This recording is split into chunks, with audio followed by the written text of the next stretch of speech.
Yang saya hormati Bapak dan Ibu Guru SD Cinangsi 03. Pertama-tama marilah kita panjatkan puji syukur kehadirat Allah Subhanahu wa Ta'ala, karena pada kesempatan ini kita dapat berkumpul di ruang kelas 6 dalam keadaan sehat walafiat.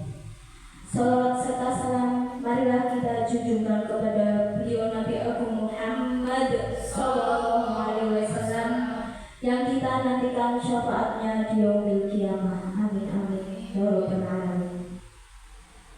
Pada kesempatan ini saya akan membacakan susunan acara. Yang pertama yaitu pembukaan, yang kedua menyanyikan lagu Indonesia Raya, yang ketiga sambutan kepala sekolah, yang keempat inti, dan yang kelima penutup. Sebelum kita mulai acara pada hari ini, marilah kita buka acara pada hari ini dengan umur kita. Lillahi wa syafa'ati Rasulillah. Al-Fatihah. A'udzu billahi minasyaitonir rajim. Bismillahirrahmanirrahim. Alhamdulillahirabbil alamin. Arrahmanir rahim. Maliki yaumiddin. Iyyaka na'budu wa iyyaka nasta'in. Ihdinas siratal mustaqim. Shiratal ladzina an'amta 'alaihim ghairil maghdubi 'alaihim waladdallin. Acara selanjutnya yaitu menyanyikan lagu Indonesia Raya. Kepada yang bertugas dipersilahkan. Kepada Bapak Ibu dimohon berdiri.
Hadirin dipersilakan duduk kembali.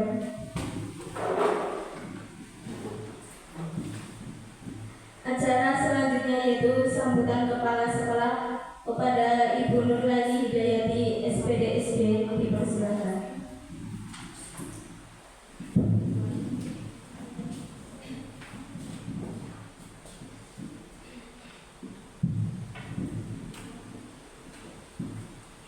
Assalamualaikum warahmatullahi wabarakatuh.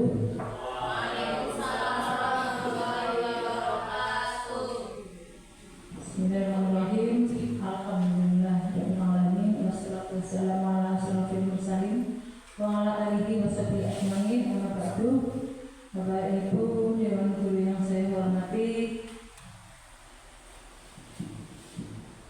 marilah pertama-tama senantiasa kita panjatkan puji syukur kehadirat Allah Subhanahu wa Ta'ala karena atas limpahan karunia-Nya berupa hidayah dan taufiknya kepada kita, sehingga pada siang hari ini kita dapat melaksanakan acara aksi nyata modul 1/4 diseminasi berbagi pemahaman dan penerapan budaya positif oleh Ibu Istiqomah SPD SD 3 CGP Angkatan 10 Kabupaten Cilacap. Alhamdulillah pada pagi hari ini kita dalam keadaan sehat walafiat.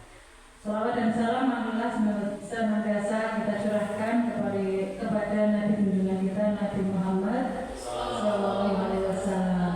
Mudah-mudahan di hari nanti kita semua akan mendapatkan syafaatnya. Allahumma amin. Bapak Ibu yang saya hormati, dalam acara ini saya tidak akan berpanjang lebar, namun di sini saya akan menyampaikan beberapa hal, antara lain menyampaikan selamat dan terima kasih kepada salah satu guru SD 3 yaitu Ibu Istiqomah SPD yang saat ini menjadi CGP Angkatan 10 Kabupaten Cilacap. Semoga Bapak Ibu guru yang lain di masa yang akan datang mengikuti jejak dari Ibu Istiqomah juga. Kita doakan mudah-mudahan Bapak Ibu semuanya nantinya akan menjadi CGP semua dan lulus dari guru penggerak. Allahumma amin. Kemudian juga Bu Istiqomah juga dalam melaksanakan menjadi calon guru penggerak angkatan ke-10, mudah-mudahan diberikan kesehatan, kelancaran dalam melaksanakan tugas-tugasnya, baik tugas kedinasan di SD 3 secara rutin, tugas pokoknya, kemudian juga tugas-tugas dari calon guru penggerak. Bapak Ibu semuanya, selanjutnya marilah kita semuanya tingkatkan dedikasi kita di dalam dunia pendidikan ini.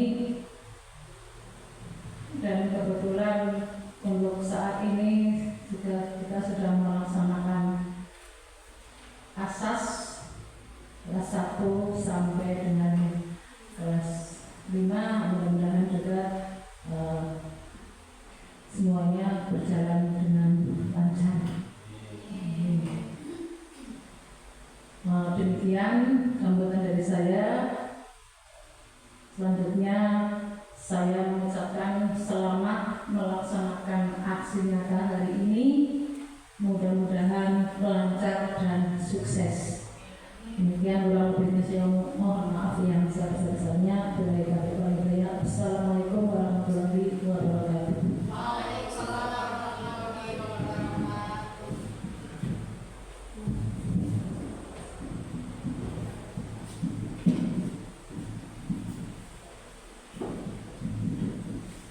Terima kasih.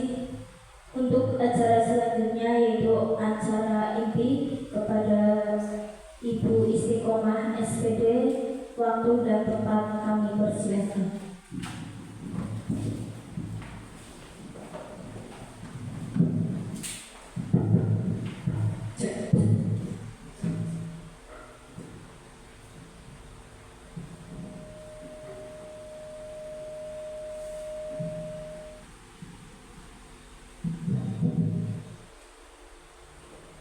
Assalamualaikum warahmatullahi wabarakatuh. Waalaikumsalam warahmatullahi wabarakatuh.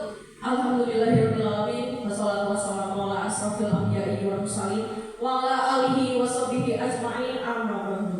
Pertama-tama marilah kita panjatkan puja dan puji syukur kita kehadirat Allah Subhanahu wa taala yang telah melimpahkan rahmat dan hidayah kepada kita semua sehingga Bapak dan Ibu rekan guru SD Negeri Cinangsih 03 dapat berkumpul bersama dalam acara diseminasi berbagi pemahaman dan penerapan budaya positif. tanpa halangan suatu apapun, dan mudah-mudahan dalam keadaan sehat walafiat seterusnya. Allahumma amin. Tidak lupa juga sholawat serta salam dilimpahkan kepada Nabi besar kita, Nabi junjungan kita, yaitu Nabi Muhammad SAW, yang sangat kita nanti-nantikan syafaatnya di yaumul qiyamah. Mudah-mudahan kita termasuk hambanya yang termasuk ke dalam pertolongannya.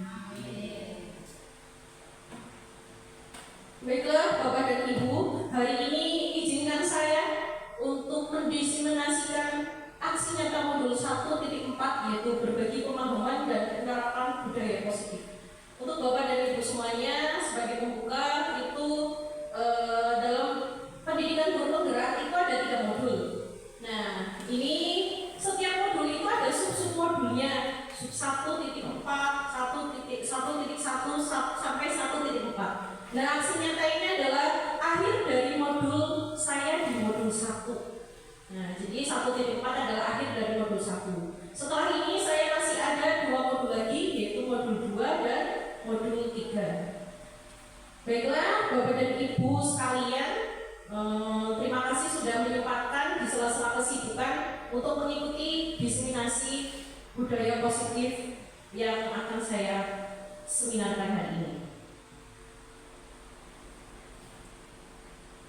Sebelum dimulai, perkenalkan terlebih dahulu. Adapun fasilitator saya adalah Ibu Septi Purvitasari.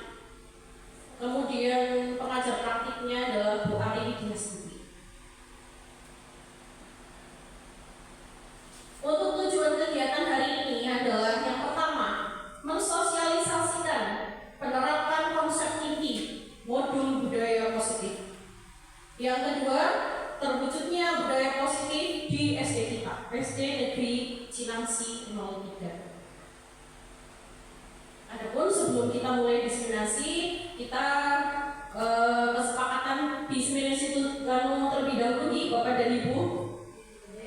Yang pertama, semua peserta memiliki kesempatan untuk berpendapat. Sepakat atau tidak? Sepakat. Yang kedua, berpikiran terbuka. Sepakat? Sepakat. Yang ketiga, berpartisipasi penuh. Sepakat? Sepakat. Yang keempat, saling menghargai. Sepakat? Sepakat. Kemudian yang terakhir, mengikuti dengan perasaan gembira.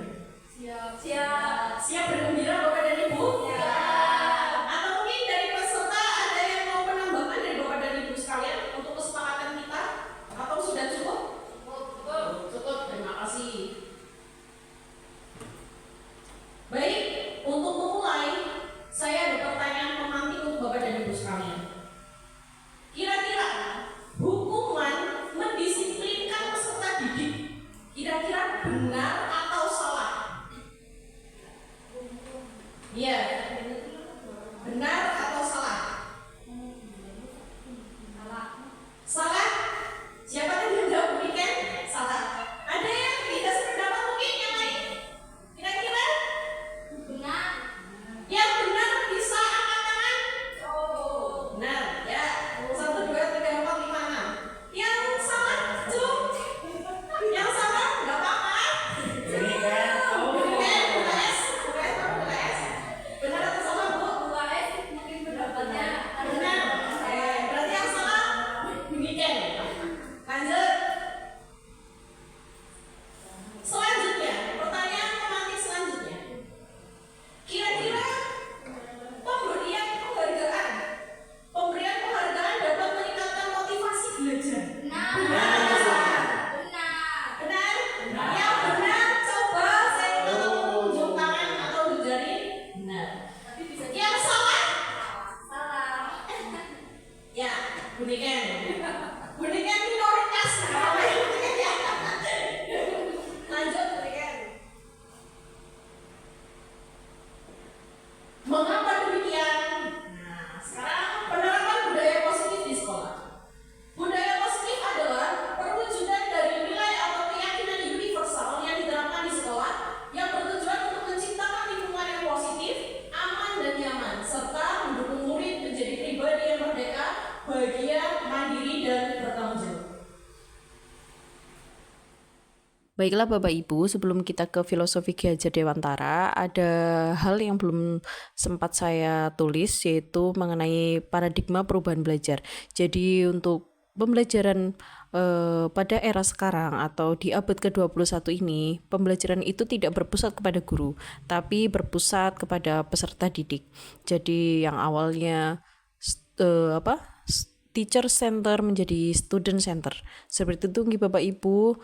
Jadi kita mengutamakan pembelajaran yang diferensiasi, yang inovasi agar peserta didik kita bisa berkembang sesuai dengan kodratnya. Menurut Ki Hajar Dewantara, Ki Hajar Dewantara mengumpamakan sekolah sebagai sebuah ladang tempat persemaian bibit. Jadi kita itu ibarat petani nih Bapak dan Ibu. Kita ibarat petani, tukang kebun. Agar bibit bisa berkembang secara maksimal, maka petani dapat memperbaiki kondisi tanah, memelihara bibit tanaman, memberi pupuk dan air, membasmi ulat-ulat atau jamur-jamur yang mengganggu hidup bibit tanaman dan yang lain sebagainya. Jadi peserta didik kita itu ibarat adalah sebuah benih. Benih jagung akan tumbuh apa Bapak dan Ibu? Jagung. Benih kedelai? Kita bisa tidak benih padi tumbuhnya kedelai? Tidak. Berarti itu sama seperti murid-murid kita nih Bapak dan Ibu. Jadi murid kita itu berkembang sesuai dengan kodratnya, sesuai dengan bakatnya. Tidak bisa kita menyamakan antara peserta didik yang lain, yang satu dengan yang lain. Jadi kita ibarat petani, kita hanya sebagai media, sebagai fasilitator untuk mengolah benih tersebut, memelihara benih tersebut agar bisa berkembang sesuai dengan kodratnya. Kemudian pentingnya membangun budaya positif di sekolah sesuai dengan filosofi pendidikan Ki Hajar Dewantara. Dengan adanya budaya positif, karakter peserta didik dapat tumbuh dengan baik. Yang namanya budaya itu adalah hal-hal yang diyakini oleh kita. Jika budaya positif berkembang di SD kita, tentunya SD kita akan menjadi lebih baik lagi. Kemudian penerapan budaya positif di sekolah. Disiplin positif dan nilai kebajikan universal. Teori motivasi, hukuman, dan penghargaan restitusi. Ada juga nanti keyakinan kelas, kebutuhan dasar manusia, 5 posisi kontrol, dan segitiga restitusi. Jadi nanti pertanyaan pemantik nanti itu akan terjawab. Nanti kira-kira disiplin, menghukum, dan memberikan hadiah itu kira-kira benar atau salah. Yang pertama, disiplin positif dan nilai kebajikan. Kira-kira apa itu pengertian disiplin Bapak dan Ibu? Apa itu disiplin? Taat dan patuh terhadap aturan. Ada lagi? Yang lain? Disiplin adalah taat dan patuh. Nah, ternyata jawaban Bapak dan Ibu benar atau salah? Disiplinnya adalah patuh terhadap aturan, ternyata salah nih Bapak dan Ibu. Jadi disiplin itu berasal dari bahasa Latin disiplina, yang artinya belajar. Ternyata disiplin itu belajar untuk taat pada aturan, belajar untuk bisa datang tepat waktu, belajar untuk bisa memakai seragam pada hari yang telah ditentukan. Jadi pada dasarnya disiplin adalah belajar. Disiplin merupakan belajar kontrol diri dengan menggali potensi agar tercapai tujuan mulia apa yang dihargai.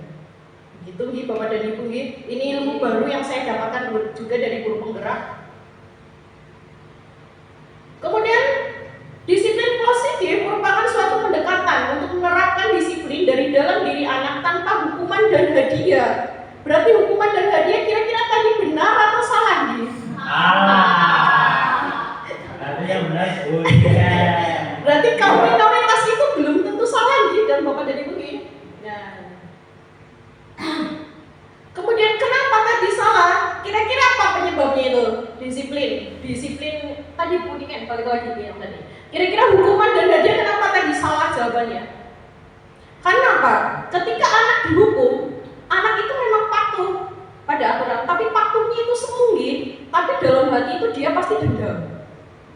Misalnya ada anak yang tidak disiplin dipanggil dan diberi hukuman. Nah, itu pasti hukumannya melaksanakan, tapi belum tentu itu menjadi suatu solusi yang benar kita sebagai guru. Bisa jadi anak akan melakukan hal yang sama di lain waktu, dan atau anak jadi memiliki rasa dendam, itu kelemahannya. Kemudian hadiah bisa membangkitkan motivasi siswa, itu benar sekali. Tapi kalau seperti itu akan menjadi sebuah kebiasaan. Nanti kalau Bapak dan Ibu tidak menyediakan sebuah hadiah, anaknya menjadi malas, betul apa tidak? Betul. Lanjut, nilai kebajikan. Nilai-nilai kebajikan adalah sifat-sifat positif manusia yang merupakan tujuan mulia yang ingin dicapai setiap individu. Dengan mengaitkan nilai-nilai kebajikan yang diyakini, maka motivasi intrinsiknya akan terbangun, sehingga menggerakkan motivasi diri dalam untuk dapat mencapai tujuan mulia yang diinginkan. Nilai-nilai kebajikan ingin dicapai oleh setiap anak Indonesia yang kita kenal dengan profil pelajar Pancasila. Lalu apa sih bedanya kebajikan dan kebaikan? Kira-kira Bapak dan Ibu, bajik itu apa? Kebajikan itu apa? Kebajikan adalah kebaikan yang sudah tertanam di dalam jiwa. Jadi kalau kebaikan itu belum kita laksanakan, tapi kalau kebajikan adalah suatu hal yang sudah kita laksanakan dan sudah tertanam di dalam jiwa. Itu perbedaannya antara kebaikan dan kebajikan. Adapun nilai-nilai kebajikan itu yang pertama, beriman, bertakwa kepada Tuhan Yang Maha Esa dan berakhlak mulia. Yang kedua adalah mandiri, bernalar kritis, kreatif, bergotong royong, dan berkebinekaan global yang akan kita kenal sebagai profil pelajar Pancasila yang ingin kita capai tersebut. Kemudian perubahan paradigma kegiatan kepalan tangan. Bapak dan Ibu silakan memiliki tangan, mana tangannya? Ya, coba Bapak dan Ibu semuanya mengepal tangannya masing-masing. Ada A dan B, Anda dan teman Anda. Kita sebut saja ada Bu Hikmah dan Bu Niken. Sobeklah cari kertas kecil, tuliskan benda atau sesuatu yang sangat berharga untuk Anda. Misalnya nama, cita-cita. Cita-cita ditulis di sebuah kertas kemudian digenggam dengan sangat erat. Cita-cita ini tidak boleh dilihat oleh teman, rahasia. Nah, kemudian letakkan di salah satu tangan Anda dan genggam benda atau sesuatu tersebut dengan segala daya. Buatlah sebuah kepalan yang keras. Teman Anda yang B, sebut saja tadi yang mengepal adalah Bu Niken dan yang B adalah Bu Hikmah. Bu Hikmah akan mencoba dengan sekuat tenaga dengan berbagai cara untuk meminta Anda memberikan benda tersebut. Bu Niken lihatlah, jangan nulis apa, kayak gitu kan? Bu Niken lihatlah, Bu Nikennya tetap bersikeras untuk tetap mengepal. Nah, kira-kira Bu Hikmah kan bisa melakukan dengan apa? Membujuk ya, Bu Niken, tolonglah dibuka, saya ingin tahu itu nulis apa. Kemudian mengancam, awas nanti kalau nggak dibuka, saya nggak mau nanti kalau diminta tolong saya nggak mau. Menghardik, merayu, menyuap, nanti saya berikan bakso lah, lihatlah itu tulisannya apa. Apa saja agar dapat membuat kepalan tangan Anda. Kira-kira apa yang terjadi? Bu Niken mau nggak membuka kepalan ini? Kalau memang kertas itu adalah sebuah yang rahasia. Enggak. Semakin dirayu pasti semakin kuat kepalanya. Benar tidak? Seperti itu. Jadi kita akan berusaha sekuat tenaga untuk mempertahankan apa yang sudah kita lakukan atau sudah kita tujuan ini. Kemudian teori kontrol. Anda tidak bisa mengontrol orang lain. Kita bisa nggak mengontrol Bu Hikmah? Nggak bisa. Bu Hikmah dengan segala caranya bebas, merayu boleh, menghardik boleh, menyuap boleh. Nah, hanya Anda yang bisa mengontrol diri Anda. Jadi kita tidak bisa mengontrol orang lain. Kita yang bisa dikontrol adalah diri kita sendiri. Pokoknya tanpa rayuan, tanpa dihardik, tanpa tetap kita mengepal tangan kita ya. Nah, seperti itu. Menurut Ki Hajar Dewantara, untuk menciptakan murid yang merdeka, syarat utamanya adalah harus ada disiplin yang kuat. Disiplin yang dimaksud adalah disiplin diri yang memiliki motivasi internal, bukanlah motivasi eksternal. Jadi seperti itu. Itu adalah penggambaran Bapak dan Ibu semua, kita tidak bisa merubah orang lain. Jadi seperti apa? Yang perlu ditingkatkan, yang perlu diperbaiki, yang perlu didisiplinkan adalah diri kita sendiri. Entah rayuan, entah hardikan, entah yang lainnya. Kalau kita sudah menerapkan konsep ini tidak akan tergoda oleh itu tersebut. Seperti itu di Bapak dan Ibu. Penggambarannya. Kemudian teori motivasi, hukuman dan penghargaan serta restitusinya. Di sini akan lebih seru lagi nih, karena materi yang dibagikan ini semuanya daging, nggak ada kulit-kulitnya. Saya belajar ini sekitar modul 1.4 itu 1 bulan, tapi akan saya berikan kepada Bapak dan Ibu dalam waktu yang sesingkat-singkatnya. Apakah hukuman anak adalah cara yang tepat untuk menumbuhkan disiplin? Setelah tadi menjawab benar yang di awalnya, kira-kira saya menyampaikan pertanyaannya lagi, jawabannya benar atau salah?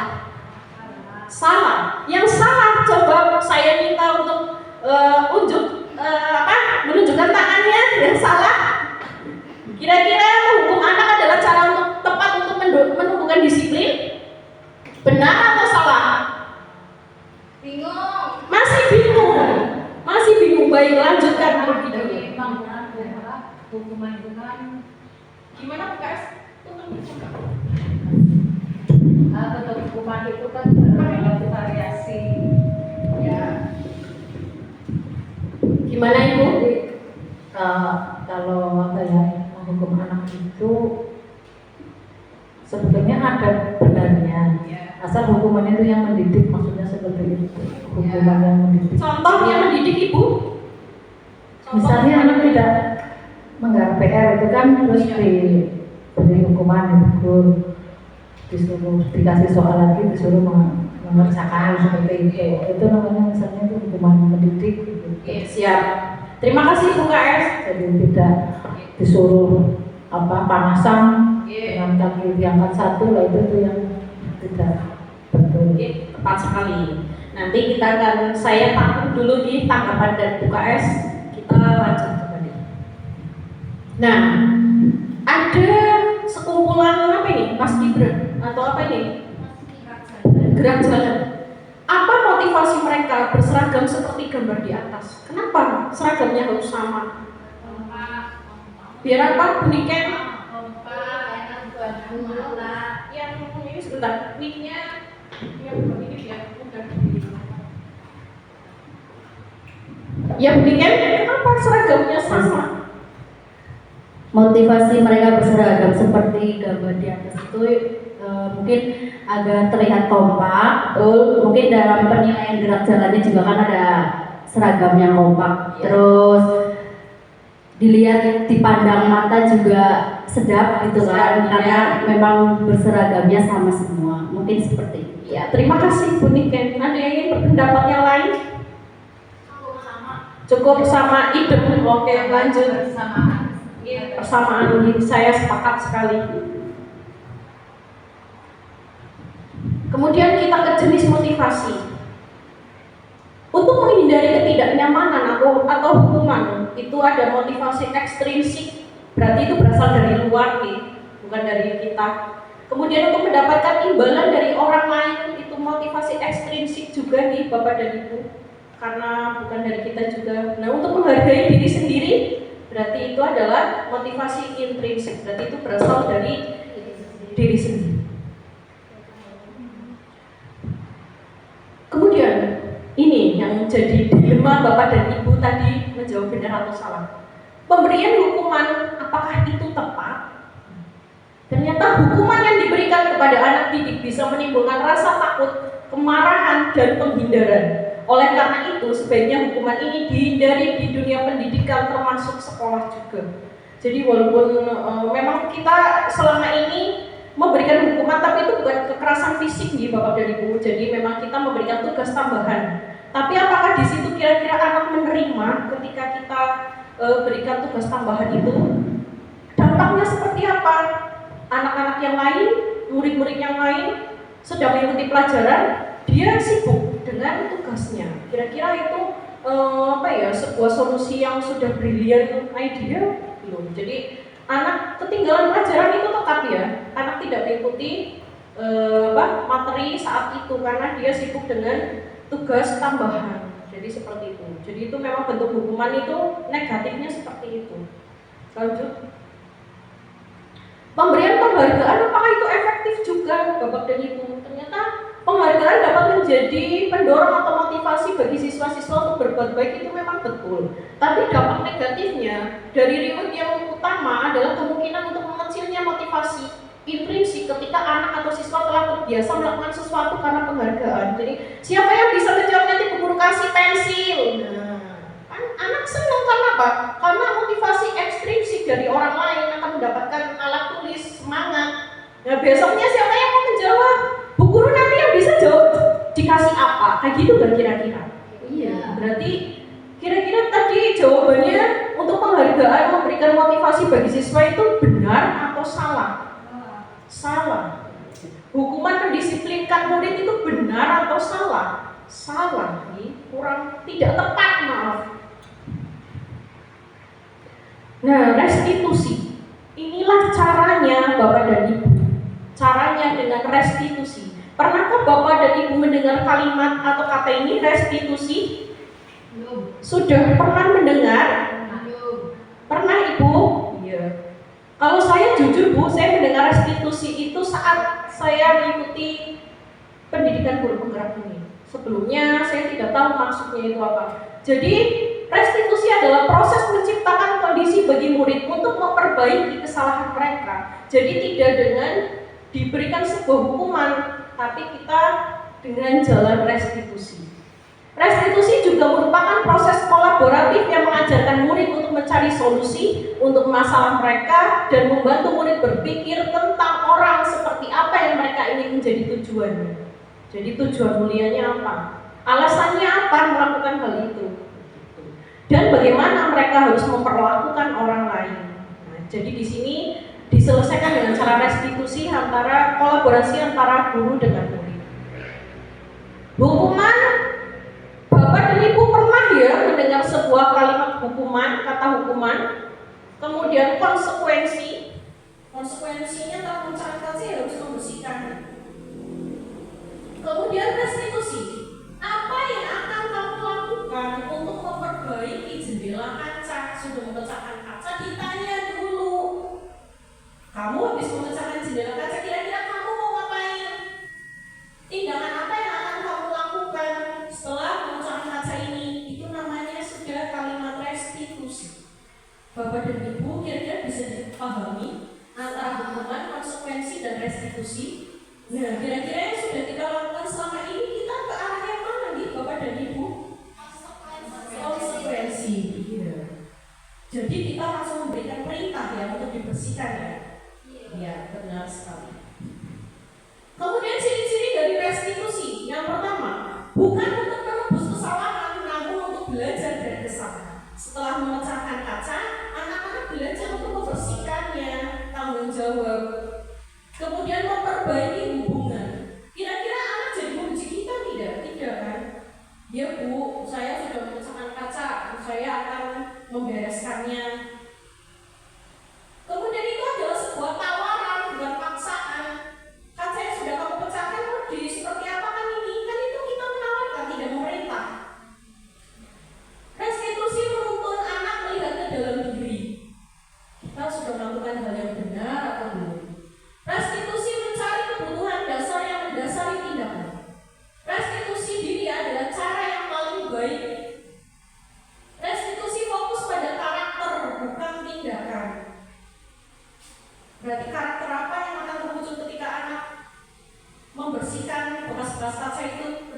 Bertanggung jawab. Ya, betul sekali Bu. Restitusi fokus pada solusi. Ada masalah, seolah-olah guru itu bukan memerintah, tapi supaya anak menemukan solusi dari permasalahan yang sedang dihadapi. Kemudian restitusi mengembalikan murid yang berbuat salah pada kelompoknya. Jadi kesalahan adalah belajar.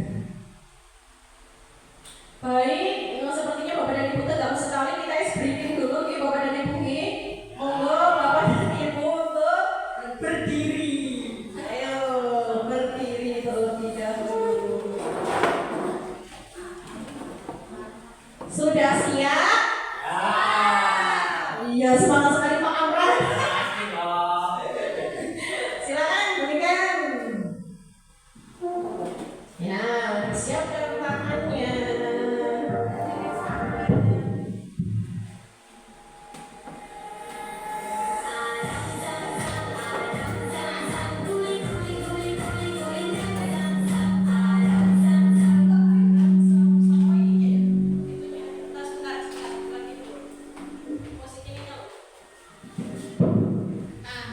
Terima kasih.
Terima kasih Bapak dan Ibu semuanya.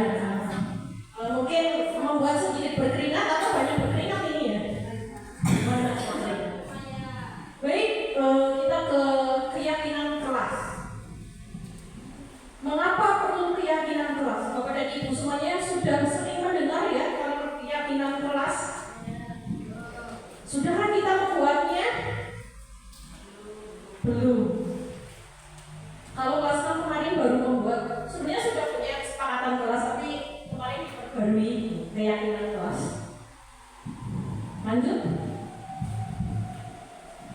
Keyakinan kelas adalah nilai-nilai universal yang disepakati tanpa ada paksaan dan diyakini bersama dan dilaksanakan oleh semua warga kelas untuk mendukung motivasi intrinsik kembali ke nilai-nilai keyakinan-keyakinan lebih menggerakkan seseorang dibandingkan mengikuti serangkaian peraturan-peraturan. Jadi keyakinan kelas itu kalau berbeda dengan peraturan ya, misalnya dilarang membuang sampah, itu adalah termasuk peraturan.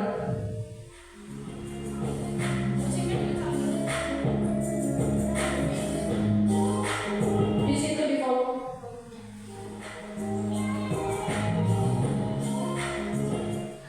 Ya.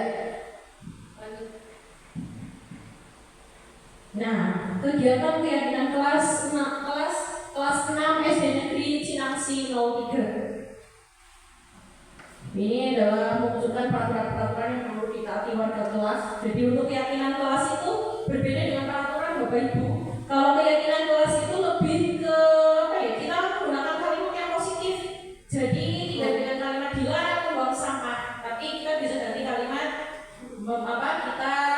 saya menyukai kelas saya ketika kelas saya bersih. Nah, jadi jangan mencontek kira-kira itu keyakinan kelas bukan karena negatif kalimatnya, tapi dirubah kalimatnya dengan saya suka jika ulangan dilakukan dengan jujur dalam ulangan. Nah, itu adalah contoh keyakinan kelas. Ini kalau kelasnya kemarin disiplin mengikuti upacara bendera. Berbeda dengan tidak dilarang ngobrol saat upacara. Nah, itu kan negatif. Tapi di sini disiplin mengikuti upacara bendera. Jujur dalam ulangan. Saling rukun kepada teman. Jadi jangan berkelahi. Dilarang berkelahi, bukan nih Bapak Ibu. Tapi saling rukun dengan teman. Menjaga kebersihan lingkungan sekolah. Kemudian menghargai dan menghormati Bapak dan Ibu guru. Marilah kita jaga keamanan sekolah. Ini contoh kesepakatan keyakinan kelas. Nah, kemudian kita jadi seperti itu, ketika kita membuat keyakinan, kita bagikan kertasnya dulu, coba balik lagi ke yang tadi berikan. Ya itu. Kemudian mengubah peraturan menjadi keyakinan kelas, jadi dibagi kertas namanya kertas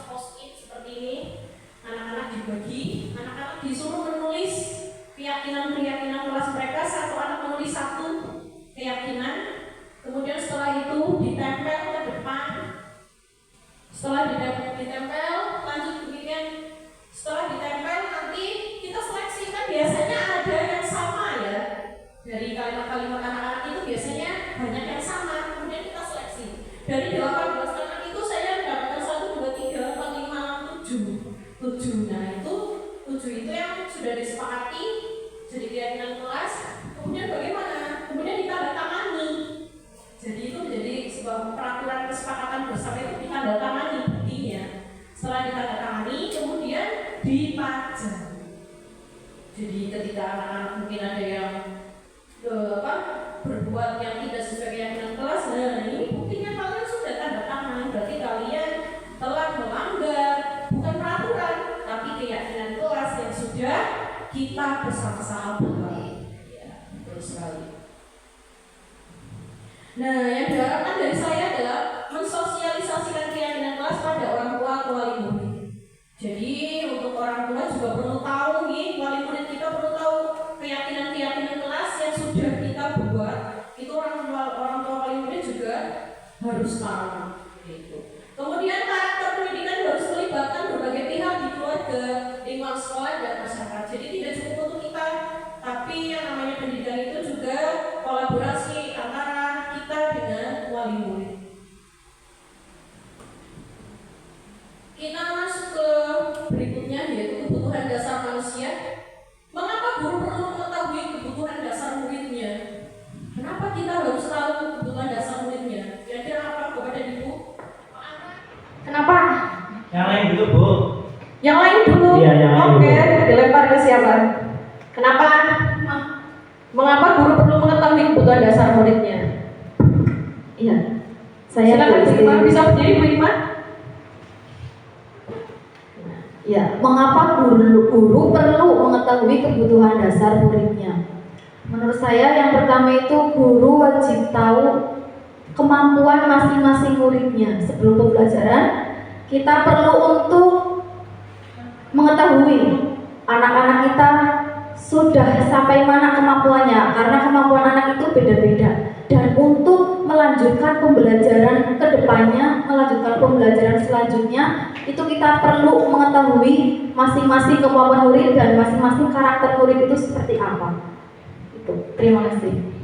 Luar biasa Bu Ima, betul sekali ya. Tepuk tangan. Iya, terima kasih, betul sekali. Jadi memang kita sebelum memulai hal baru, kita harus mengetahui hal baru tersebut itu. Jadi kita mau melangkah itu kita sudah tahu karakternya. Betul sekali. Lanjut. Kebutuhan dasar manusia itu ternyata ada 5 nih Bapak dan Ibu. Ada kebutuhan kasih sayang dan rasa diterima, ada kebutuhan penguasaan, ada kebutuhan kesenangan, kebebasan, bertahan hidup. Kalau ini ditarik kesimpulan itu adalah sebuah, intinya kita butuh merdeka, betul. Jadi kita juga perlu disayang, diterima. Kita misalkan di lingkungan kita, misalnya Bu Aziza lagi marah, mendiamkan seseorang, kira-kira enak nggak? Nggak enak. Jadi memang harus saling sayang dan rasa menerima. Penguasaan, kesenangan, kita juga perlu senang, kita perlu bebas. Bu Aziza kamu harus seperti ini, kan nggak enak juga. Jadi memang tidak merdeka ya. Jadi yang kita harapkan adalah sesuatu yang merdeka. Jadi ini Bapak dan Ibu, materi kebutuhan dasar manusia itu ada 5. Kasih sayang, rasa diterima, penguasaan, kesenangan, kebebasan, dan bertahan hidup. Nah coba kita bayangkan kita keluar dari kantor, ada penembak, belum merdeka, takut nih. Kemudian kita ke 5, posisi kontrol. Posisi kontrol mana yang sudah sering Anda terapkan? Nah, saya belum bisa menjawab Bu. Posisi kontrol itu apa? Betul nggak? Atau ada yang sudah tahu? 5 posisi kontrol? Belum. Oke. Nah, jadi 5 posisi kontrol kita sebagai guru itu yang pertama adalah pemberi hukuman. Yang kedua, membuat rasa bersalah. Yang ketiga, kita sebagai teman. Yang keempat, sebagai manajer. Yang kelima, sebagai pemantau. Ini teman-teman semua. Jadi posisi kontrol kita sebagai guru itu ada 5. Kira-kira mana ya yang sering kita lakukan? Sebagai apa dan Bapak dan Ibu? Kira-kira yang sudah kita lakukan, kita sebagai guru itu posisi kontrol yang mana? Apa kita yang selalu hukum anak? Kerjakan hal segini, lari di lapangan seperti itu? Bukan, alhamdulillah bukan. Membuat rasa bersalah, kalau kamu tidak mengerjakan, nanti bu guru bisa dimarahin loh sama bu kepala sekolah. Nah, itu namanya contoh pembuat rasa bersalah. Atau sebagai teman, kamu kenapa tidak mengerjakan? Sebagai manajer, kita mengelola anak tersebut ya. Kemudian sebagai pemantau, kita hanya memantau. Ya, lanjut lagi. Guru seperti apa kita selama ini? Nah, tujuan pembelajarannya adalah menganalisis interaksi 5 posisi kontrol yang sudah kita lakukan. Mohon disimak videonya Bapak dan Ibu. Video ini akan menampilkan 5 adegan interaksi guru dan murid. Silakan menonton dan merefleksikannya.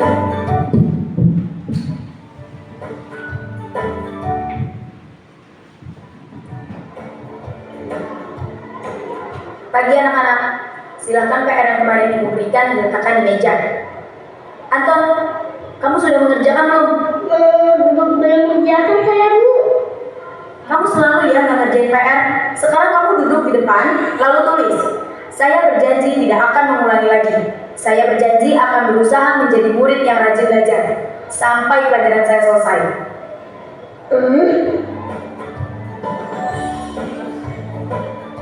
Pagi anak-anak, hari ini ada tugas ya. Ada yang belum mengerjakan? Anton, kamu sudah mengerjakan? Belum, Pak. Kamu nggak ngerjain tugas ya? Kamu mau jadi apa nanti? Kamu lihat sekolah ya sih? Coba bayangkan orang tuamu betapa kecewanya sama kamu. Kamu itu sudah kelas 5. Harusnya bertanggung jawab sama dirimu sendiri. Maaf. Ya, nanti jangan diulangi lagi ya. Kalau kamu rajin, ibu senang lihatnya. Ya, lain kali tepat waktu ya maksudnya. Tos dulu dong. Kita kan teman. Wah, jadi kalau aku terlambat lagi, apa ya?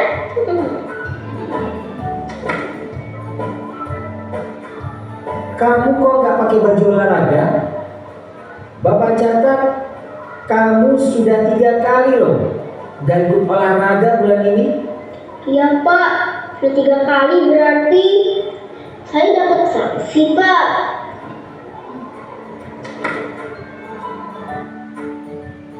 Ini, Bu, saya mengumpulkan tugas. Maaf ya, Bu, saya telah. Kenapa kamu terlambat mengumpulkan tugas? Iya, Bu, saya kalau sore banyak ibu jaga warung, gak sempat ngerjain tugas. Kira-kira nih, apa yang bisa kamu perbaiki supaya kamu bisa mengerjakan tugas tepat waktu? Coba, kapan biasanya kamu membantu ibu jualan? Jam 6 sampai jam 8 malam, Bu. Bagaimana kalau kamu membuat jadwal? Kapan kamu akan? Oh gitu ya, Bu. Saya coba deh, Bu. Terima kasih, Bu.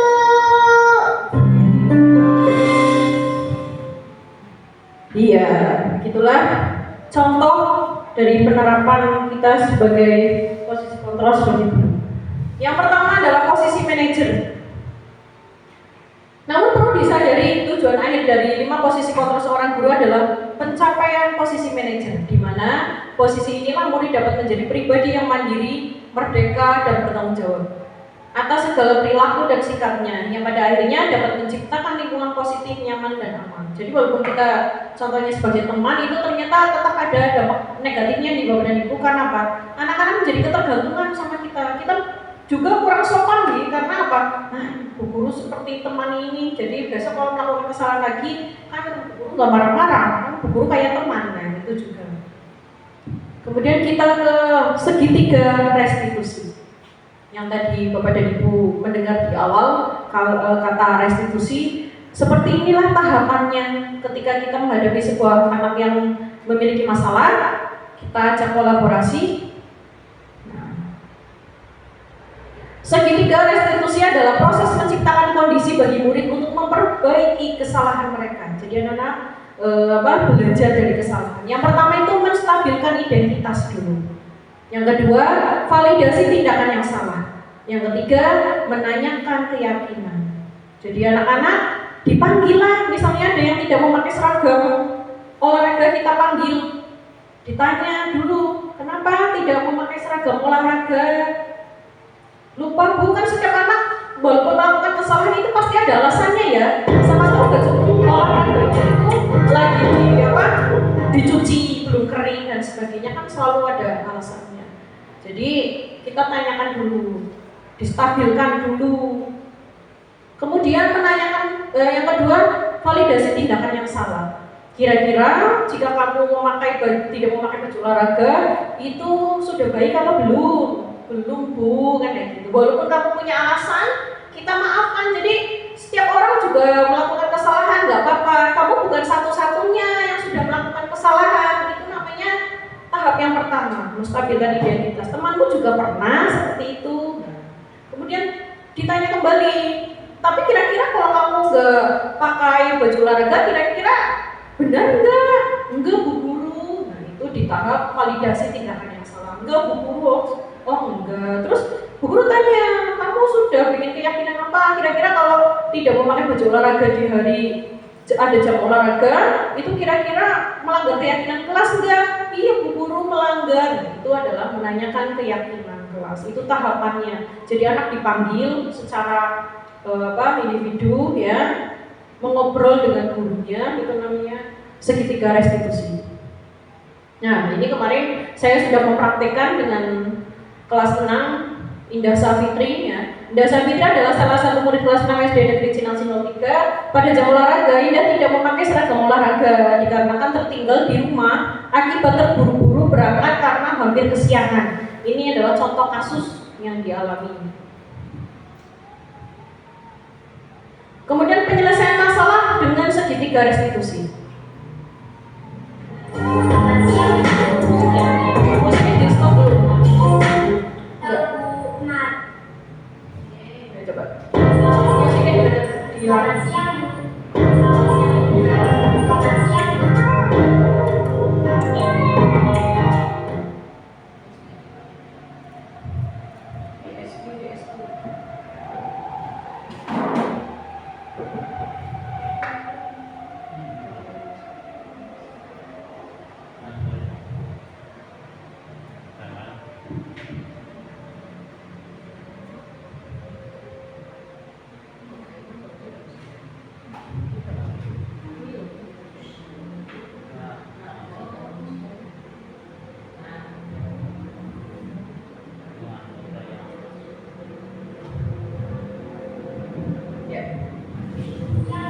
Ini contohnya seperti ini beberapa panggil ke sini.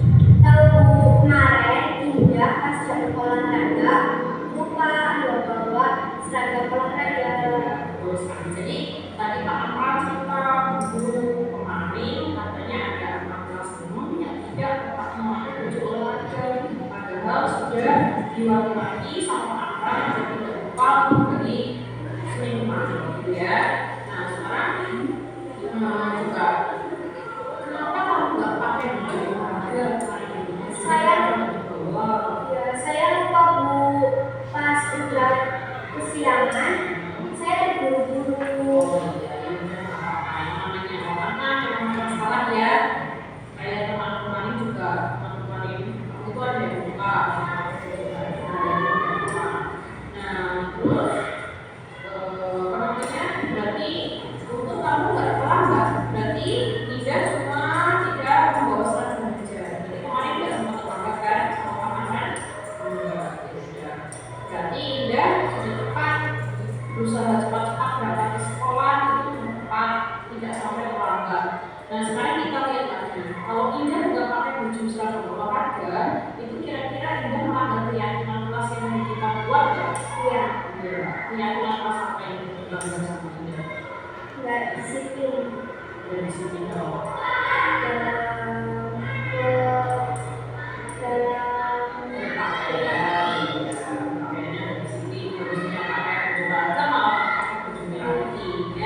Nah berarti kira-kira menurut Indah disiplin itu penting sekali. Baiklah, kamu kan tahu kalau disiplin itu penting. Nah kira-kira tindakan apa yang akan dilakukan di rumahnya? Bangun pagi, terus malam menyiapkan baju yang akan dipakai. Iya, betul sekali. Jadi Indah sudah mau memperbaiki kesalahannya.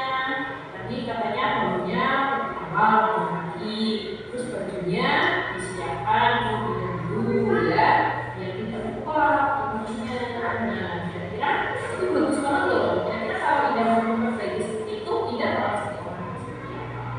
Mandiri, terus disiplin. Iya, terus sekali disiplin. Nanti jadi nggak telat kalau bangunnya pagi.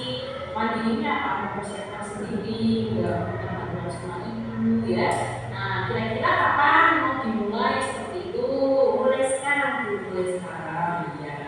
Baik, terima kasih dari atas waktunya. Ingat, keyakinan apa yang mau kita buat, Indah jangan sampai lupa lagi, ya. Jadi jangan telat, terus seragamnya jangan lupa bawa, ya. Terima kasih waktunya, Indah boleh istirahat lagi, ya. Terima kasih. Sama-sama. Nah, itu contoh praktik segitiga restitusi Bapak dan Ibu. Jadi ketika anak mengalami sebuah permasalahan, kita panggil, kita dengan jalan restitusi, stabilkan identitasnya, kemudian menanyakan kesalahannya, terus kita ingatkan kembali tentang keyakinan kelas yang sudah kita buat, kira-kira melanggar atau tidak. Kemudian kesimpulannya, mari kita tanamkan budaya positif pada murid kita.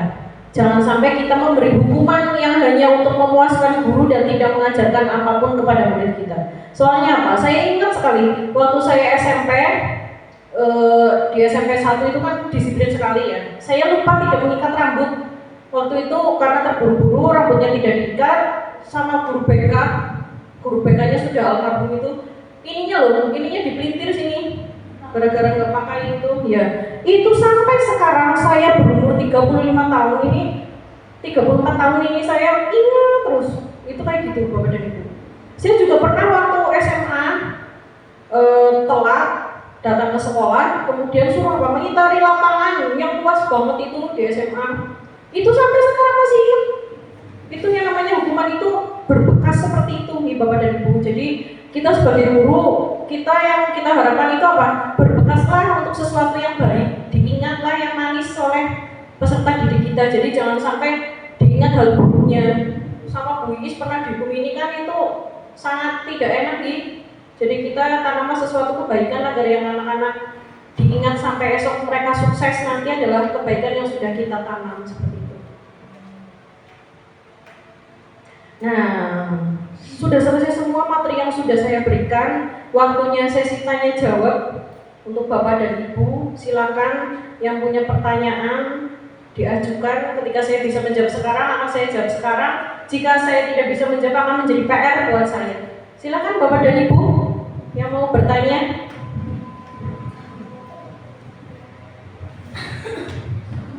Ayo.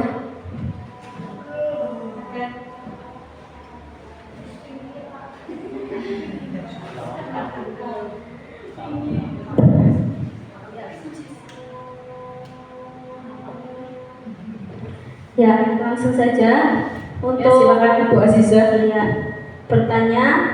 Di sini tadi kaitannya dengan bakat anak. Nah, ada nggak semua anak kan mempunyai semangat, terus bakatnya kelihatan. Guru sudah bolak-balik memberi motivasi, memberi gambaran yang menurut guru, menurut saya sendiri sudah kayak bagus lah. Tapi kok anak ini nggak kelihatan saja, nggak mau, bahkan kayak males kayak gitu ya Bu, semangatnya itu nggak ada. Suruh nulis, ya suruh nulis, kadang-kadang mau, kadang-kadang enggak. Nah ini untuk melihat bakat sendiri kan susah ya Bu. Nah, kita sebagai guru, metode apa yang lebih tepat atau yang bagus untuk supaya anak ini semangat lagi, terus tertarik untuk belajar, kayak gitu aja. Ya, terima kasih. Ya, terima kasih Bu Aziza. Jadi kita memang sekarang kan belajar adalah merdeka ya, merdeka belajar. Jadi tadi pertanyaan Bu Aziza adalah bagaimana sih cara membangkitkan misalnya motivasi anak. Saya sudah tahu loh anak itu berbakat misalnya kira gitu ya Bu. Misalnya dia udah bagus nih suaranya Bu, misalkan untuk lomba azan nanti, tapi anaknya itu kurang lah gitu. Motivasinya kurang lah gitu. Terus kita gimana gitu. Nah, dengan cara pendekatan dari kita. Yang namanya anak itu walaupun berbakat kadang mereka tidak merasa nyaman, malu, minder, nggak pede dan sebagainya. Disitulah PR kita. Jadi bagaimana caranya agar kita bisa menumbuhkan kenyamanan dulu Bu Aziza. Jadi anak-anak itu ditumbuhkan kenyamanannya dulu. Kalau sudah nyaman dengan Bu Aziza, pasti dia mau. Contohnya kayak gini, misalkan Bu Aziza yang melatih, pada saat lomba diantar oleh guru lain, jadi enggak? Seperti itulah, jadi tugas kita adalah memberikan rasa nyaman terlebih dahulu. Setelah nyaman, kemudian ditumbuhkan lagi kepercayaan dirinya. Terkadang anak kan kita tidak tahu dari latar belakang mereka yang berbeda-beda. Entah mereka dari keluarga yang broken home atau yang lainnya, itu sangat berpengaruh untuk kepercayaan diri anak itu. Jadi timbulkan dulu, kalau menurut saya ini Bu Aziza, tumbuhkan dulu rasa nyamannya. Kalau sudah nyaman, kemudian kepercayaan dirinya ditingkatkan. Motivasinya kita kasih motivasi ekstrinsik dulu. Kamu sudah bagus suaranya, tinggal ditingkatkan lagi. Kalau kamu nanti ke lomba, kamu bisa menang. Nanti bisa ke lomba kecamatan kayak gitu. Dengan motivasi ekstrinsik dicoba dulu Bu Aziza gitu. Itu ada yang lain? Yang lain lagi tentang materi yang tadi mungkin ada yang kurang paham, silakan. Bu Ayu. Ya. Saya izin bertanya.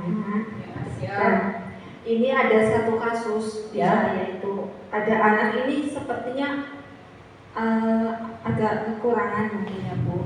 Maksudnya kurang gimana? Kurangnya mungkin kenyang Kurang atau gimana? Ya itulah ya kurang kasih sayang. Nah dari lingkungan terdekatnya mungkin ya Bu. Nah itu setiap hari pasti itu mencari perhatian ke guru, ke temannya, ke guru sama ke temannya. Nah itu selalu saja bikin ada tiap harinya ada saja masalah. Nah itu kita sebagai guru berkaitan dengan kontrol positif, Ya, kontrol positif. itu bagaimana cara kita menyikapinya untuk anak seperti itu. Mungkin Iya. Terima kasih. Wah, ini luar biasa pertanyaannya. Jadi sebelum kita melaksanakan 5 posisi kontrol dari guru ya, posisi kontrol guru, kita harus tahu dulu penyebabnya. Sebabnya seperti itu, cari perhatian itu apa? Itu kalau menurut saya. Dengan cara apa? Diteliti dulu anaknya. Kira-kira kamu di rumah gimana? Kamu udah makan apa belum? Dikasih uang jajan nggak sama ibunya? Ibunya ada nggak di rumah? Bapaknya ada nggak? Gitu. Misalnya, berarti nanti Bu Ayu langkah yang pertama kalau menurut saya itu dicari sebabnya dulu. Sebab dia mencari perhatian itu apa? Setelah itu, misalnya ketika ibunya nggak ada Bu, nah kalau bapak dan ibunya ada, Bu Ayu bisa berkunjung ke rumahnya. Itu menurut saya itu sangat tepat, berkunjung ke rumahnya, disampaikan keluhannya kepada orang tua. Karena apa? Mendidik itu bukan hanya tugas kita nih Bapak dan Ibu, tapi di sini juga harus ada kolaborasi dengan wali murid. Iya, dengan orang tua. Nah, jadi ditanyakan dulu sama orang tuanya, sekali-kali lah berkunjung ke rumahnya kayak gitu. Anaknya dikeluhkan masalahnya, anaknya kenapa kayak gitu. Ini mencari perhatian, senangnya caper, guru sama temannya. Karena apa? Kalau seperti itu bisa mengganggu aktivitas pembelajaran nih. Kalau ada anak yang caper seperti itu biasanya di kelas rendah memang rawan hal seperti itu. Itu bisa terjadi karena orang tuanya broken home, itu bisa. Atau yang kedua, karena orang tuanya mungkin keras, karena bu gurunya lembut, akhirnya mencari perhatian sama bu gurunya. Itu bisa terjadi. Jadi langkah yang pertama adalah menurut saya itu mencari sebabnya dulu. Setelah sebabnya sudah ditemukan, baru kita ke solusinya kira-kira apa? Seperti itu Bu Wahyu. Ada yang lain lagi? Oh ya, ini yang Bu Wahyu ini saya jadi ingat, saya punya pengalaman waktu saya mengajar di MI dulu, anaknya kurang motivasi belajar. Nah, saya udah dengan cara permainan, dengan cara apapun, ternyata masih nggak motivasi, anaknya nggak termotivasi sama sekali. Nah, saya berkunjung ke rumahnya, ketahuan mas sebabnya apa? Anaknya sakit jantung, ada ibu. Nah, kan kalau kayak gitu kan jadi ketahuan kan? Oh, dia sakit jantung, ya memang dia nggak aktif. Entah dengan cara apa ya, dia tetap tiduran di meja, memang dia nggak bisa aktif. Nah, seperti itulah kalau kita sudah tahu sebabnya, kita jadi tahu solusi yang tepat seperti apa gitu. Seperti itu. Ada yang lain lagi?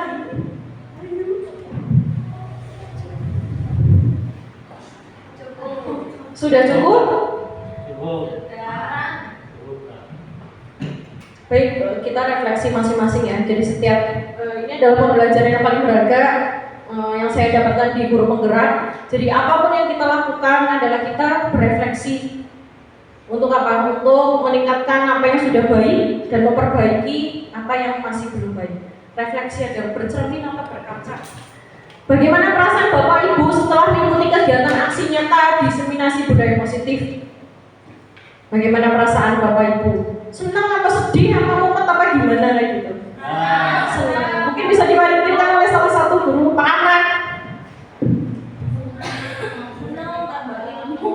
Bisa berdiri Pak Amran. Oh, mati ya? Saya Ibu yang tadinya belum tahu menjadi tahu. Terus saya mengikuti kegiatan ini sangat senang, sangat gembira. Ya mungkin teman-teman yang lain juga sama ya. Senang enggak yang lain? Ya mungkin itu saja yang bisa saya sampaikan. Terima kasih. Terima kasih Pak Amran. Ya alhamdulillah kalau rekan-rekan semua merasa senang dan mudah-mudahan apa yang saya sampaikan banyak manfaatnya daripada negatifnya, dan mudah-mudahan apa yang saya sudah seminarkan ini bisa diterapkan di kelas masing-masing Bapak dan Ibu, dan apabila ada pertanyaan dan sebagainya yang di luar ini bisa kita lanjut kolaborasi, kita saling memecahkan masalah demi kemajuan SD kita nih Bapak dan Ibu. Terima kasih, salam guru bergerak. Kita mulai dari diri, tergerak, bergerak, dan menggerakkan. Wassalamualaikum.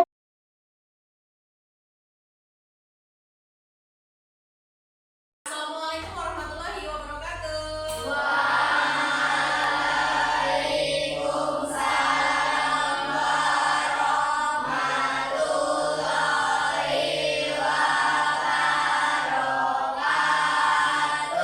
Anak-anak hari ini apa kabarnya? Baik. Jadi sekarang Bu Guru akan memberitahu untuk anak-anak kelas 6 kita membuat keyakinan kelas.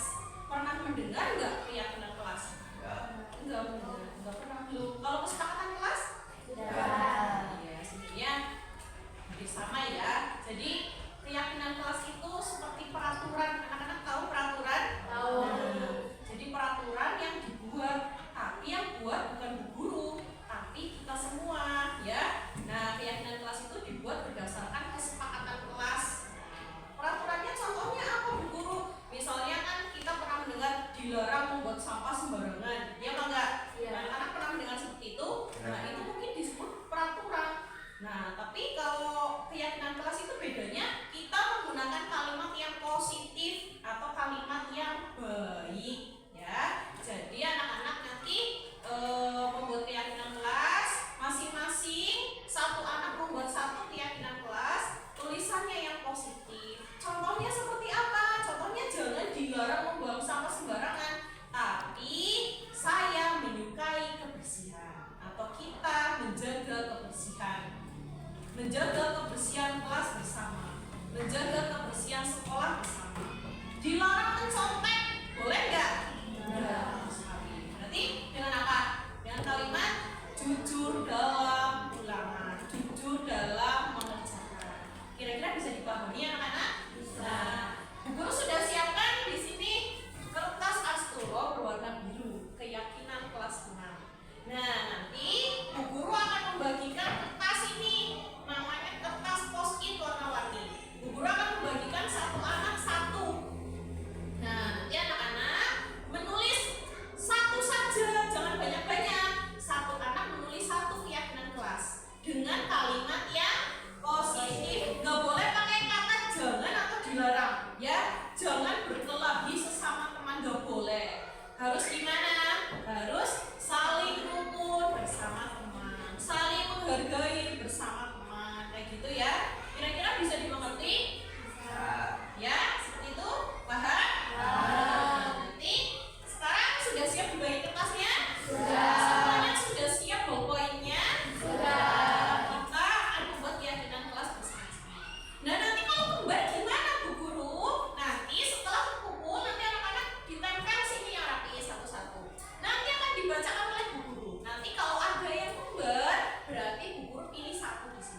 Assalamualaikum warahmatullahi wabarakatuh. Saya Raja Falina Wibowo. Saya Rini Nurhayani. Saya Naila Larissa Dinasono. Saya Rina Nurhayati. Saya Muhammad Rifki Noviansa.